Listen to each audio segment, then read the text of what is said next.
Hello everyone. एक नए topic के साथ मैं दुबे सर फिर से आपके सामने। And the today's topic is human eye. This topic is related to class 10th। Very important topic जिसको हम बहुत आसानी से समझ भी सकते हैं और बहुत आसानी से इस चैप्टर से 5 to 6 मार्क्स स्कोर कर सकते हैं इन बोर्ड एग्जाम।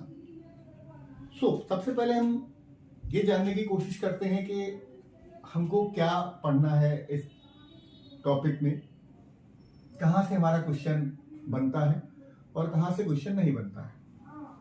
तो सबसे पहले हम बात करते हैं कि ह्यूमन आई बेसिकली है क्या। Human eye is a body part which enables us to see the object. हमारे शरीर का वो अंग जिससे हम चीजों को देखते हैं, पूरी दुनिया को देखने के लिए हम जिस बॉडी पार्ट का इस्तेमाल करते हैं वो है हमारी आई। अब एक बहुत इंपॉर्टेंट क्वेश्चन हमारे दिमाग में आता है कि why we are studying human eye in physics. Human eye को हम फिजिक्स में क्यों पढ़ रहे हैं जबकि ये तो बायोलॉजी से रिलेटेड टॉपिक होना चाहिए।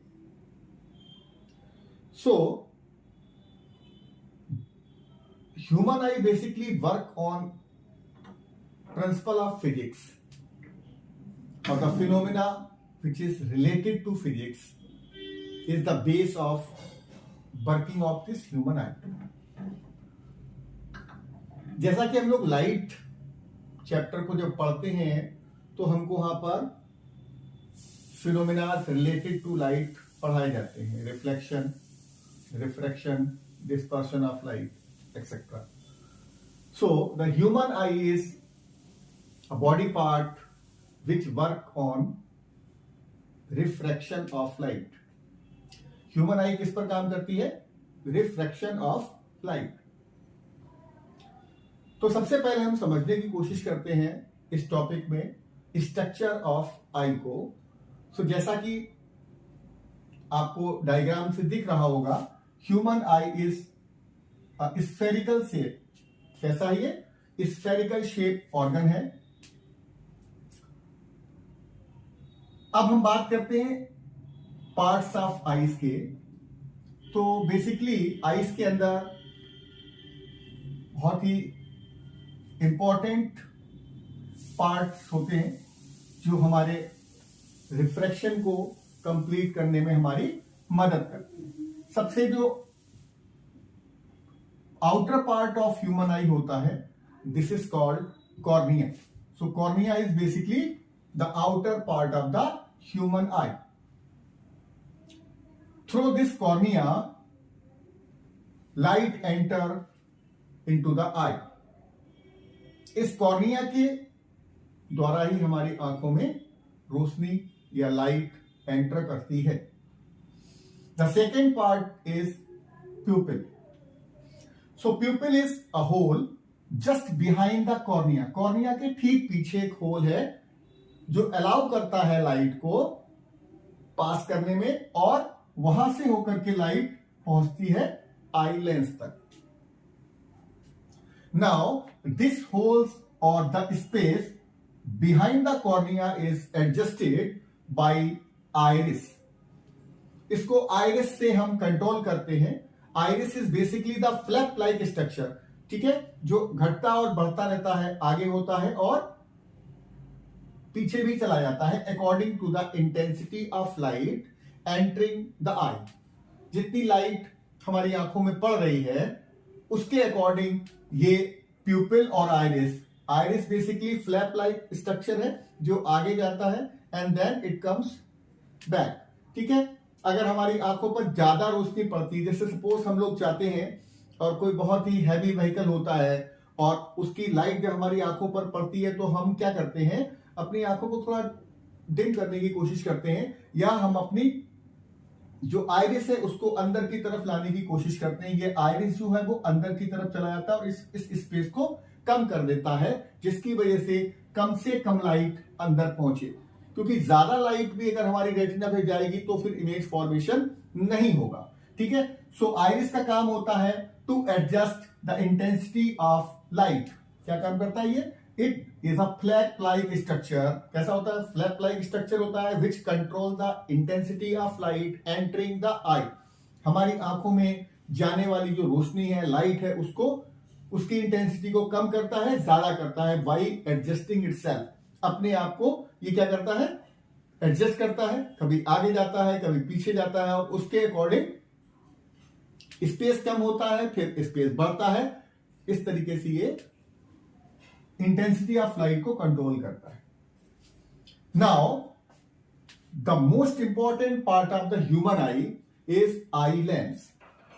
ठीक है, क्योंकि आई लेंस के बिना रिफ्रैक्शन पॉसिबल नहीं है। सो जैसा कि हम लोगों को दिख रहा होगा, this is a convex type lens. ये जो लेंस दिख रहा है आपको, ये कॉन्वेक्स टाइप लेंस है। ठीक है, क्योंकि बीच में अगर आप देखें कॉन्वेक्स लेंस के बारे में आप लोगों ने पढ़ा होगा कि कॉन्वेक्स लेंस कैसा होता है। ठीक है, एजेस पर थिन एंड मिडिल में थिक, बीच में कैसा है? थिक है, और एजेस पर कैसा है? थिन है। सो इसको देखने के बाद आप सिंपली आइडेंटिफाई कर सकते हो, this is a convex lens. ठीक है, and this lens is made up of transparent protein. ये बेसिकली प्रोटीन का बना होता है, ट्रांसपेरेंट होता है, कांच नहीं होता, ग्लास नहीं होता है, लेकिन फिर भी ये ग्लास की तरीके से रिएक्ट करता है, क्योंकि when light entering from cornea passes through प्यूपिल fall on the retina, fall on the eye lens. जब भी आई लेंस पे पड़ती है कोई लाइट रेस तो रिफ्रैक्ट हो जाती है, और रिफ्रैक्ट होने के बाद में फिर कहां पहुंचती होगी?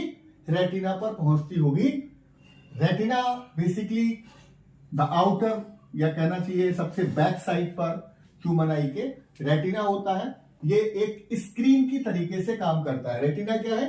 Screen on which image is form. Retina पर क्या होता है? वो एक स्क्रीन के तरीके से काम करता है जिस पर हमारी इमेज कास्ट होती है। जिस तरीके से हम लोग देखते हैं ना, कैमरे के अंदर भी एक ऐसा ही पार्ट होता है जिसको फिल्म बोलते हैं। उसी तरीके से रेटिना वो फिल्म है जिस पर हमारी इमेज फॉर्मेशन पॉसिबल होता है। ना अभी हम बात करें रेटिना पर जो इमेज बनती है, उसमें भी दो चीजें होती हैं जो इमेज फॉर्मेशन को पॉसिबल करती हैं। मतलब retina is consist of very special type of cells. These are rod cells and cone cell. इन दोनों को कंसिस्ट करता है हमारा रेटिना। रॉड शेप जो सेल्स होते हैं, they are light sensitive cells. So when light falls on this part, on this rod shape cell, they get activated. वो एक्टिवेट हो जाते हैं और रिस्पॉन्ड करते हैं। Now the cone shape is basically the specialized cells which are responsible for intensity of light. ठीक है, brightness को अगर हम सीधी बात समझें तो हम कह सकते हैं ब्राइटनेस।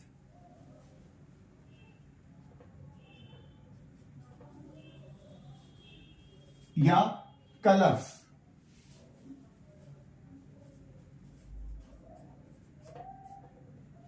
इसको अगर आइडेंटिफाई करना है तो उसका काम कौन करता है? Cone shape cells. तो इस तरीके से ओके, अभी दो चीजें बची हुई हैं। One is optic nerve and the other is blind spot. So blind spot is that part where no response, no image formation take place. जहां पर लाइट ना तो रिस्पॉन्ड करती है, ना ही इमेज फॉर्मेशन होता है। ठीक है, the optic nerves is a nerves which connect the human आई। क्योंकि अभी हम आगे जब देखते हैं तो जानेंगे कि एक बॉडी पार्ट दूसरे बॉडी पार्ट से कोऑर्डिनेट किए हुए है, उसका एक रिलेशन है। And finally this is the sense organ. So this sense organ, when see any object through this optic nerves, it send message to our brain. इस optic nerves के द्वारा ये हमको क्या करता है, मैसेज हमारे ब्रेन को कन्वे करता है। एंड देन व्हेन जो हमारा ब्रेन होता है वो एनालाइज करता है about the image. So the whole thing is now one more is ciliary muscle. Ciliary muscles is the muscles, specialised muscles हैं जो होल्ड करती हैं आई लेंस को। एक बार फिर से हम लोग समझ लें, human eye is spherical shape specialised body organ responsible for sight. अगर हम पार्ट्स ऑफ ह्यूमन आई की बात करें तो the main part is cornea which is the outer part of eye. सबसे बाहर का जो पार्ट है वो कॉर्निया है, जहां से लाइट एंटर करती है। Pupil is just behind the cornea, there is a hole in the middle of the iris. ठीक, now iris is the flap like structure which get some adjustment according to the intensity of light falling on the eye। हमारी आई जब हम अंधेरे कमरे में जाते हैं तो क्या होता है, ये आइरिस जो है वो अपने आप को पीछे की तरफ करता है, यहां पर स्पेस बढ़ जाता है, जिसकी वजह से क्या होता है, ज्यादा लाइट अंदर जाती है, और जब ज्यादा लाइट अंदर जाएगी तो इमेज फॉर्मेशन उसी तरीके से बेटर होगा। आई लेंस एक तरीके का लेंस है which is made up of specialised protein. Protein का बना होता है, ट्रांसपेरेंट। ठीक है, किस तरीके का होता है ये मैंने आपको बताया। This is the convex type made of protein. कैसा होता है eye lens, this is convex type. इसका जो टाइप होता है लेंस में वो कॉन्वेक्स होता है, और किसका बना होता है, प्रोटीन का बना होता है। Retina, this is the screen on which the image is form. Now retina consist करता है रॉड और कोन शेप्स को, इन दोनों को मिलाकर के पूरा रेटिना बनता है। रॉड्स जो सेल्स होती हैं they are light sensitive cells and the cones are the specialised cells which are responsible for the intensity of light और ब्राइटनेस और कलर। क्योंकि हमारे इमेज में जब हम इमेज हमारे दिमाग में बनती है, रेटिना में बनती है, तो उसमें डिफरेंट कलर्स भी आते हैं, and this is due to cone shape shells.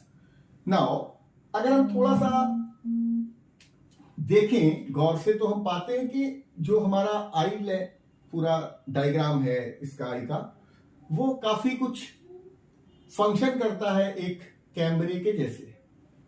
कैमरे में भी यही होता है, स्क्रीन होता है, आई लेंस होता है, शटर्स होते हैं। ठीक है, लाइट पड़ती है, उसके बाद में रेटिना पर इमेज फॉर्मेशन होता है। But still some difference we find in eye and camera. तो कैमरे की जब हम बात करेंगे तो कैमरे में दो चीजें होती हैं। एक तो ये होता है कि कैमरे में हमें बार बार अपनी फोकल लेंथ को एडजस्ट करना पड़ता है by applying different type of lenses. अगर हमको दूर का देखना है तो हमें अलग फोकल लेंथ का लेंस इस्तेमाल करना पड़ेगा, अगर हमें पास में देखना है तो हमें अलग तरीके का फोकल लेंथ इस्तेमाल करना पड़ेगा। लेकिन ह्यूमन आई में ऐसा नहीं है। ह्यूमन आई में सेल्फ एडजस्टमेंट है लाइट के लिए, अकॉर्डिंग टू डिस्टेंस ये अपने आप को कन्वर्ट करता है। मतलब ज्यादा लाइट पड़ती है तो ये सिलेरी मसल्स खिंच जाते हैं, ठीक है, और उसके अकॉर्डिंग आई लेंस की शेप भी चेंज होती है, जिसकी वजह से फोकल लेंथ चेंज हो जाती है। कम लाइट में रिलैक्स हो जाते हैं, जिसकी वजह से फिर दोबारा से फोकल लेंथ चेंज होता है। तो हम पाते हैं कि हम बहुत पास के चीजों को भी देख सकते हैं और बहुत दूर की चीजों को भी देख सकते हैं। So the minimum distance through which we can see perfectly without any strain, बिना किसी स्ट्रेस के हमारे माइंड को जो चीजें हमें दिखती हैं वो 25 centimetre, this is the near point of human I. Near point is come से कम कितना हमको डिस्टेंस फोकल लेंथ के अकॉर्डिंग लेना है, ठीक है। जिसको हम अच्छे से देख सकते हैं बिना किसी भी स्ट्रेस के या स्ट्रेन के। एंड द फार पॉइंट, हम बहुत दूर की बात करते हैं, डिस्टेंट ऑब्जेक्ट की बात करते हैं। So this is the far distant through which we can see perfectly, and I think this is infinity. ठीक है, तो जो नियर पॉइंट है दिस इज 25 सेंटीमीटर। कितना है? नियर पॉइंट होगा, near point 25 centimetre and the far point is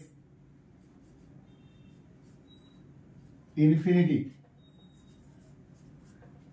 इसीलिए हम लोग चांद देख सकते हैं, तारे देख सकते हैं, बहुत सारे गैलेक्सीज हमको ऊपर दिखती हैं, बहुत सारे एस्ट्रोनॉमिकल बॉडीज हमको दिखती हैं, जबकि वो हजारों किलोमीटर्स दूर हैं।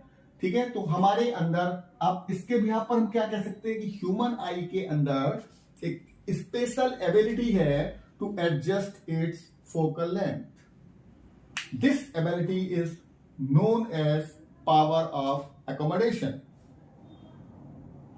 क्या बताया मैंने आपको? Power of accommodation. ठीक है, the ability of human eye to adjust its focal length according to the distance. Distance के अकॉर्डिंग अपनी आई लेंस जो है, अपनी फोकल लेंस को बदलता रहता है। पास में कोई चीज है तब भी हम देख पाते हैं, 50 मीटर पे है तब भी हम देख सकते हैं सक्सेसफुली, 1000 मीटर पे है और अगर वो हमारी साइट में है तो भी हम उसको देख सकते हैं। और इसका एग्जाम्पल है जितने भी एस्ट्रोनॉमिकल बॉडीज हैं, रात को दिन को हमको आराम से दिखाई पड़ती हैं, जबकि वो बहुत ज्यादा दूर हैं हमारी सोच से। ठीक है, सो हमारी आईज के अंदर ये एक बहुत ही स्पेशल फीचर है जो कि कैमरे में नहीं होता है, कि कैमरे की एक लिमिट है कि इसके बाद वो फोटोज क्रिएट नहीं कर सकता, पिक्चर नहीं ले पाएगा, इमेज फॉर्मेशन नहीं होगा अगर वो बियॉन्ड द फोकल लेंथ जाएगा। लेकिन ह्यूमन आई में ऐसा नहीं है।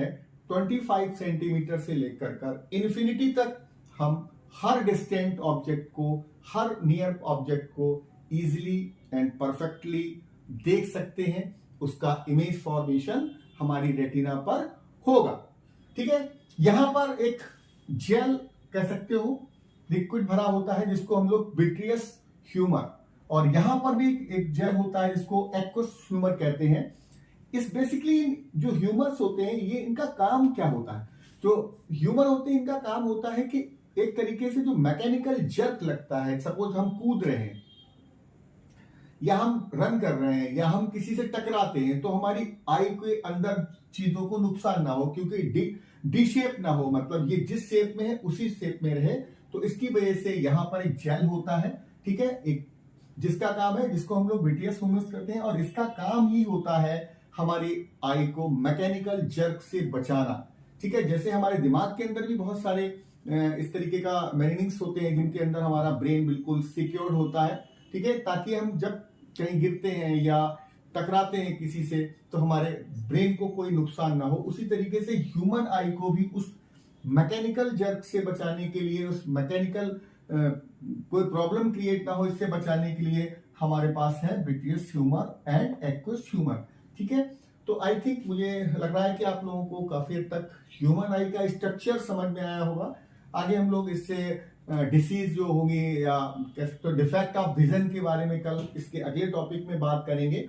हमारी आईज में डिफेक्ट भी आता है एंड जिसकी वजह से कभी हम पास का नहीं देख पाते, कभी हम दूर का नहीं देख पाते हैं, या कभी कभी हम बिल्कुल ही नहीं देख पाते हैं। So there are some conditions in which we are not able to see एनीथिंग्स।